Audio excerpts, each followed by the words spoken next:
ब्रज भयो महर के पूत, जब यह बात सुनी, सुनी आनंदे सब लोक। गोकुल नगर सुनी, अति पूरन पूरे पुण्य, रोपी सुथिर थुनी। ग्रह लगन नशत, पल सोधी कीने वेद धुनी। जय श्री कृष्ण। राधे राधे। श्री वल्लभाधीश की जय। आज भाद्रपद कृष्ण नवमी गुरुवार 13 अगस्त 2020 है। आज का दिन नंद महोत्सव के रूप में अति आनंद और उत्साह के साथ श्रीनाथ जी में मनाया जाता है। आप सभी को श्री कृष्ण प्रभु के जन्मोत्सव एवं नंद महोत्सव की खूब खूब बधाई। विगत रात्रि को शयन भोग आरोग कर प्रभु रात्रि लगभग 9:20 पर जागरण पर में विराजे थे। रात्रि लगभग 11:45 को जागरण के दर्शन बंद होते हैं। भीतर रात्रि 12 बजे शंख झालर घंटानाद की ध्वनि के मध्य प्रभु का जन्म होता है। श्री जी के जन्म के दर्शन बाहर नहीं खोले जाते हैं, जबकि श्री नवनीत प्रिया जी के जन्म के दर्शन सीमित व्यक्तियों को होते हैं। श्री जी प्रभु में प्रभु सम्मुख विराजित श्री बालकृष्ण लाल जी का पंचामृत स्नान होता है। तदुपरांत महाभोग धरा जाता है। यह महाभोग लगभग 3 घंटे तक धरा जाता है। इसका भाव यह है कि जब श्रीमद् वल्लभाचार्य जी ने महाभोग प्रभु को जन्माष्टमी के दिन धरा था और उसके पश्चात वो श्री गिरिराज जी की परिक्रमा में करने निकल गए और लगभग 3 घंटे पश्चात वापस लौटे थे। इसी भाव से आज महाभोग 3 घंटे तक रखा जाता है। आज महाभोग रखने का भाव यह है कि जब प्रभु का जन्म मथुरा में हुआ और श्री वासुदेव जी उफनती हुई यमुना नदी में पधारे और वहाँ से गोकुल के लिए आने की प्रयास किया, तब प्रभु के चरण से यमुना जी का स्पर्श हुआ और यमुना जी ने प्रभु को भोग धरा था। इस भाव से आज जन्म के तुरंत पश्चात महाभोग धरा जाता है। प्रातः लगभग 5:30 बजे महाभोग सरा दिया जाता है। भोग सराय के पश्चात नंद बाबा, जो कि श्री जी के मुखिया जी रूप धारण करते हैं नंद बाबा का, और श्री नवनीत प्रिया जी के मुखिया जी यशोदा जी का रूप धारण करते हैं, तथा 4 गोपियाँ और ग्वालों का रूप भी श्री जी व नवनीत प्रिया जी के सेवक और उनके परिवारजन धरते हैं। उनको गहनागर, दर्जी खाना, उस्ता खाना आदि के सेवक तैयार करते हैं। अनुसर नहीं होने से श्री जी में आज जगावे के कीर्तन नहीं गाए जाते हैं। महाभोग सराहने के पश्चात जारी जी नहीं आती है और श्रीकंठ में माला जी नहीं धराई जाती है एवं आरसी 4 झाड़ की आती है। इसके अलावा नंद महोत्सव में श्रृंगार, वस्त्र, साज इत्यादि जन्माष्टमी के दिन वाले ही रहते हैं। आज महाभोग की माला बोलने के पश्चात भोग सराया जाता है। उसके पश्चात बीड़ी अरोगाई जाती है। तत्पश्चात आरती होती है। संपुट पाठ उपरांत श्री नवनीत प्रिया जी पधारते हैं। कोरी हल्दी से चौक पूरा जाता है, उस पर पलना बिछाया जाता है। तत्पश्चात श्री नवनीत प्रिया जी पधार कर पलने में विराजते हैं और माता यशोदा भी पधारती है। अहो ब्रज भयो महर के पूत, तब यह बात सुनी। आकर के श्री नवनीत प्रिया जी न पलने में विराजते हैं। सन्मुख में खिलौना इत्यादि रहते हैं। वंदनमाल, केवड़ा, अन्य फूलों की पलना में धराई जाती है। उसके पश्चात यशोदा जी को पधराया जाता है। श्री यशोदा जी गोपी ग्वाल की तिवारी में श्रृंगार धर कर आती है। महर पधारती है तब यह तुक गाई जाती है। धन्य दिवस है धन रात यह पहर घड़ी, धन्य दिवस है धन रात यह पहर घड़ी, धन धन महुरजू की कोख भाग सुहाग भरी। पलना के पास वे विराज जाती है तथा प्रभु को पलना झुलाती है और दर्शन होते रहते हैं। यह पलना निज मंदिर की दहलीज के पास श्री जी के दाईं ओर होता है तथा दहलीज के भीतर होता है। श्री जी के मुखिया जी नंद बाबा बनकर श्रृंगार करते हैं तथा 4 ग्वाल बाल गोपी रूप धारण किए हुए जो होते हैं वो भी पधारते हैं। यहाँ गोपी ग्वाल की तिवारी में सब गोपी ग्वाल नंद बाबा इत्यादि भोग आरोगते हैं। उनके आरोगने के पश्चात यशोदा जी भी भोग आरोगती है। फिर नंद बाबा पधारते हैं और आने के बाद षष्ठी पूजन करते हैं। यशोदा जी का श्रृंगार नख शिख तक गहना युक्त होता है तथा वह पीलिया धराकर विराजती है।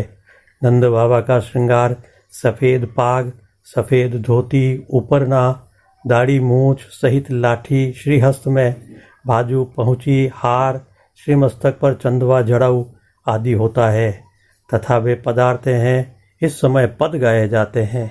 नंद बाबा पधार कर छठी का पूजन करते हैं। उसके पश्चात स्वस्ति वाचन होता है और गोदान किया जाता है। छठी के ऊपर तिकोनी बांस की लता तथा फूल माला छठी के आगे धरी जाती है। चने की दाल, चावल की खिचड़ी और उसमें दीपक व पास में जारीजी थाली और थाली रखी जाती है।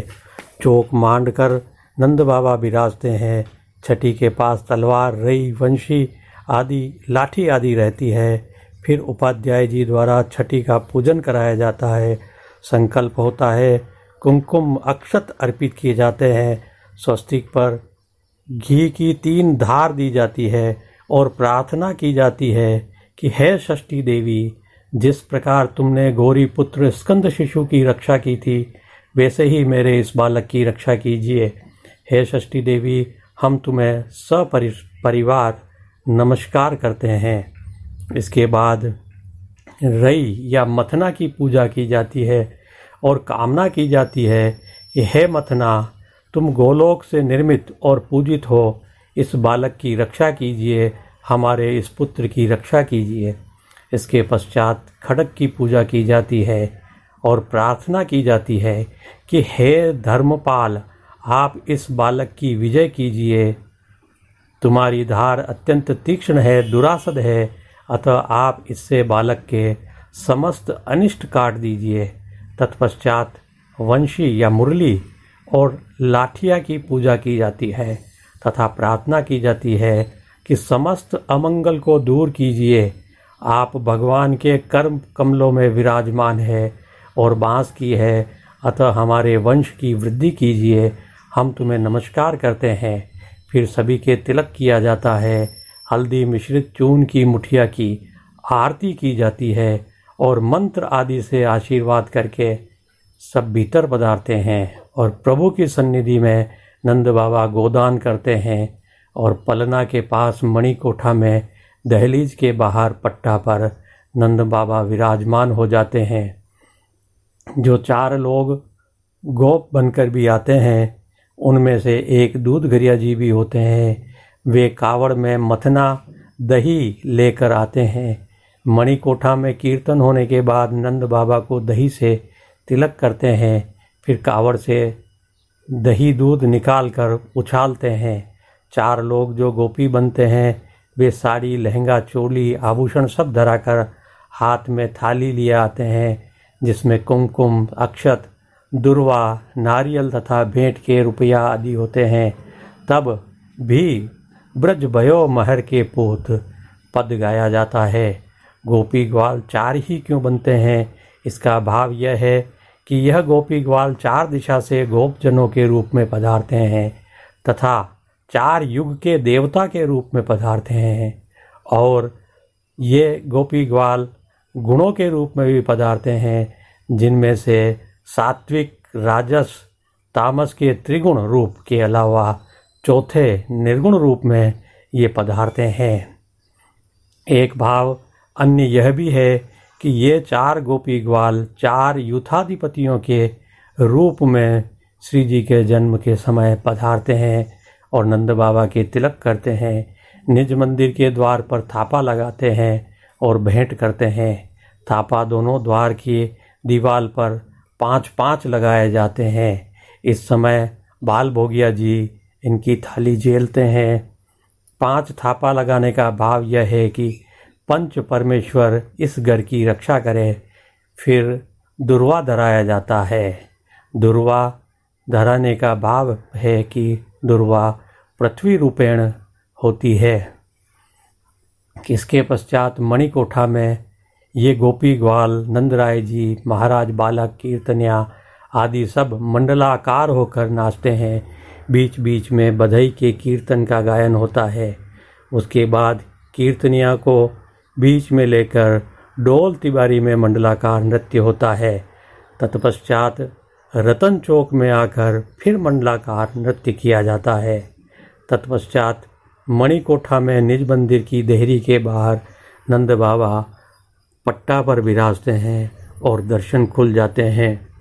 फिर बधाई के 8 कीर्तनों का गान होता है। इसके बाद आशीष के पद गाए जाते हैं। 4 आरती बीच बीच में होती है और अंतिम आरती होने के पश्चात राई लोन अर्थात नमक का न्यौछावर किया जाता है। फिर नंद बाबा पधार जाते हैं। वे डोल तिवारी से होकर रतन चौक, हथिया पोल, कमल चौक, धोली पटिया, गोवर्धन पूजा के चौक और परचना से होते हुए महाप्रभु जी की बैठक में पधारते हैं। साथ में गोस्वामी बालक हाथ पकड़कर नंद बाबा को वहां तक पहुंचाते हैं। महाप्रभु जी की बैठक में महाप्रभु जी की सन्निधि में सभी लोग नंद बाबा को दंडवत करते हैं और नंद बाबा के वस्त्र बड़े किए जाते हैं तथा नंद बाबा फिर पधार जाते हैं। गोपी ग्वाल की तिवारी में जसोदा जी श्रृंगार बड़े करती है। आज मादल जांज विदा हो जाती है। आज बधाई के और दाढ़ी के पद गाए जाते हैं। उसके बाद ही धोली पटिया, कमल चौक, प्रीतम पोली, गोवर्धन पूजा चौक आदि स्थानों में दूध दही उछाला जाता है। आज दूध दही की एक बड़ी नांद भरी होती है। उसमें से लेकर ग्वाल बाल दूध दही उछालते हैं और दर्शन होते रहते हैं। जब तक नंद बाबा पुनः नहीं पधार जाते तब तक दूध दही उछलता रहता है। यहाँ यह भाव है कि मणिकोठा नंदालय है और जो चौक है वह ब्रज के आंगन है तथा डोल तिवारी ब्रज की वीथी है। जैसा कि हमने पूर्व में आपको बताया था कि प्रातः लगभग 6:30 बजे नंद बाबा बने श्री जी के मुखिया जी लालन में छठी पूजन को पधारते हैं और छठी पूजन के उपरांत पूज्य श्री नवनीत प्रिया जी को श्री जी में पधराते हैं। नंद बाबा यशोदा जी श्री जी के सम्मुख सोने के पलने में प्रभु श्री नवनीत प्रिया जी को झुलाते हैं। हमारे मन में यह प्रश्न उठता है कि आज श्री प्रभु श्री नवनीत प्रिया जी को ही पलने में क्यों झुलाया जाता है और मदन मोहन जी को क्यों नहीं झुलाया जाता है। तो इसका समाधान यह है कि प्रभु श्री नवनीत प्रिया जी तो श्रीनाथ जी में गोद स्वरूप है, निपट बालक स्वरूप है और वे तो 12 महीने ही पलने में झूलते हैं। इस कारण ये आज भी श्री जी में पलने में झूलते हैं। श्री मदन मोहन जी तो किशोर स्वरूप है, अतः उनको पलने में नहीं झुलाया जाता है। नंद महोत्सव के भोग में पलने की दाईं तरफ रंगीन वस्त्र से ढककर दूध घर एवं खाट घर की सामग्री, माखन, मिश्री तथा पंजरी धरी जाती है। वहीं पलने में बाईं ओर पड़गा के ऊपर जारी जी पधराए जाते हैं। 12 बीड़ी अरोगाई जाती है और 4 आरती करके न्यौछावर करते राई लोन अर्थात नमक से नज़र उतारी जाती है। सभी वैष्णव नाचते गाते आनंद से लालो आयो रे गाते हैं। नंद महोत्सव के दर्शन लगभग 11 बजे तक खुले रहते हैं और दर्शन उपरांत श्री नवनीत प्रिया जी अपने घर पर पधारकर मंगल भोग आरोगते हैं। वहीं दूध दही से सराबोर मणिकोठा, डोल तिवारी, रतन चौक, कमल चौक सहित पूरे मंदिर को जल से धोया जाता है। मंगला के दर्शन लगभग 12 बजे खुलते हैं। आज के दिन मंगला और श्रृंगार दोनों दर्शन साथ में होते हैं। उसी दर्शन में टेरा लेकर माला धराई जाती है और श्रृंगार के कीर्तन गाए जाते हैं। आज ग्वाल दर्शन नहीं खोले जाते हैं, वो राजभोग दर्शन लगभग 2 बजे खुलते हैं। आगे का क्रम नित्य की भांति होता है। जय श्री कृष्ण, राधे राधे। आज इस वीडियो में बस इतना ही।